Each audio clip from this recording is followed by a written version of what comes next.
Saudari-saudara yang terkasih di dalam Tuhan Yesus, saat ini kita akan mendengarkan biografi Santo Dorotheus, Santo Andreas Corsini.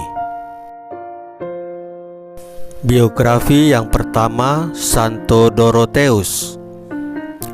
Ketika sedang menjalani pendidikan, Dorotheus bosan dengan segala pelajaran di sekolah.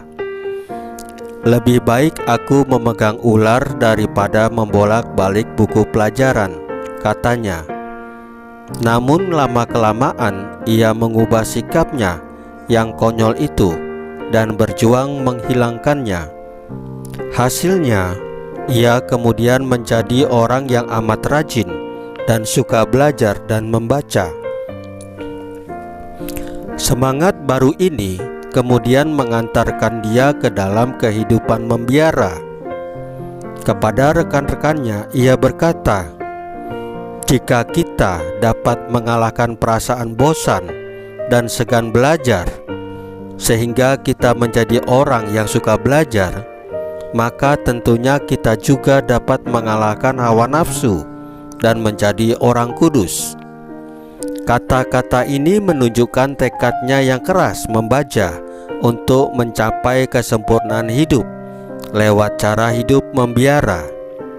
Salah satu caranya ialah senantiasa bersikap terus terang, bersikap terbuka hati dan pikiran kepada atasan dan rekan-rekannya.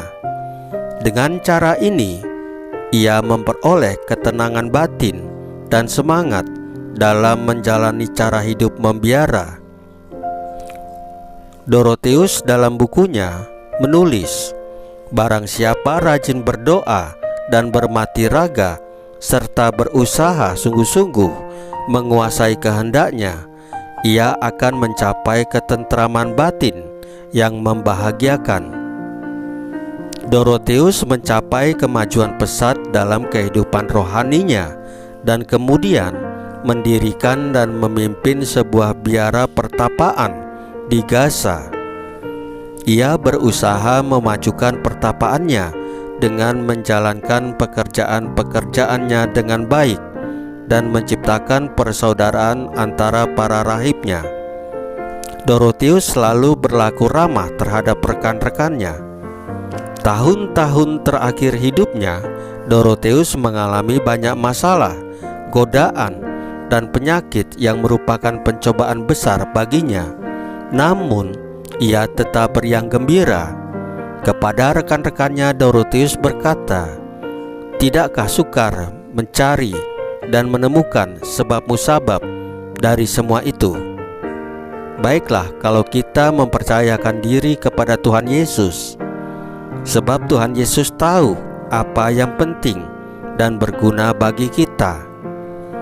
Tulisan-tulisan rohaninya sangat bagus, sehingga pada abad ke-17 tulisan-tulisan itu diterjemahkan ke dalam bahasa Prancis dan Inggris.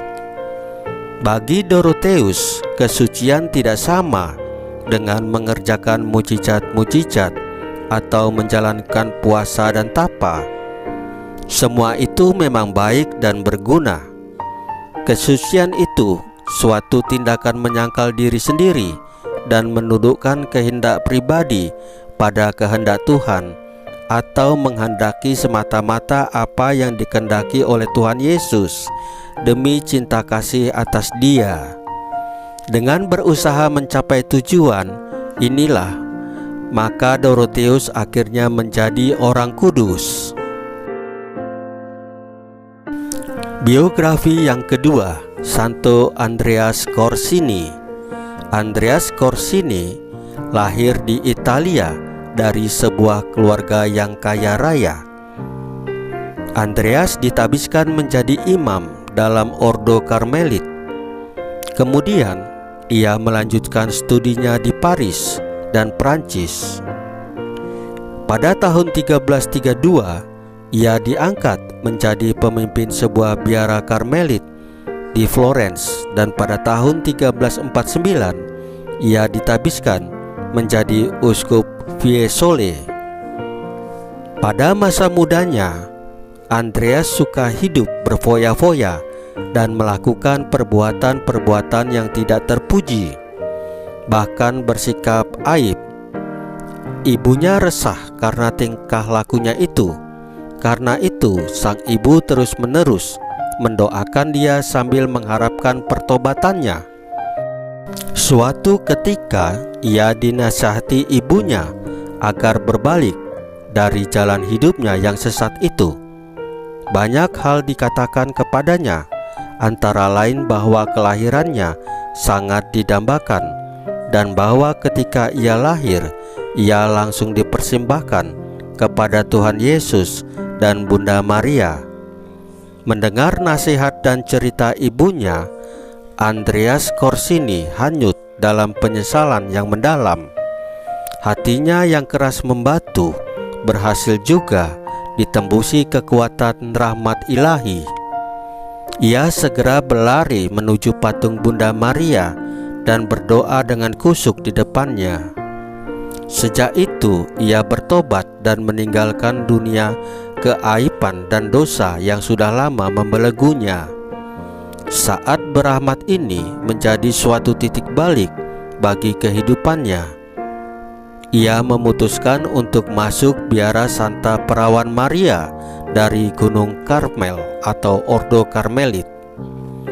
Andreas Korsini terkenal karena kasih sayang dan perhatiannya kepada para fakir miskin dan orang berdosa. Ia berusaha sekuat tenaga untuk membawa kembali para pendosa ke jalan Tuhan. Atas bantuan rahmat Allah, usaha Andreas ini berhasil. Umatnya sangat mencintai dia karena semangat dan sifat kebapaannya yang penuh kasih sayang kepada mereka. Paus Urbanus mengutus Andreas ke Bologna, Italia untuk mendamaikan pemerintah dan rakyat yang bertikai. Andreas ditetapkan sebagai orang kudus oleh Paus Urbanus ke-8.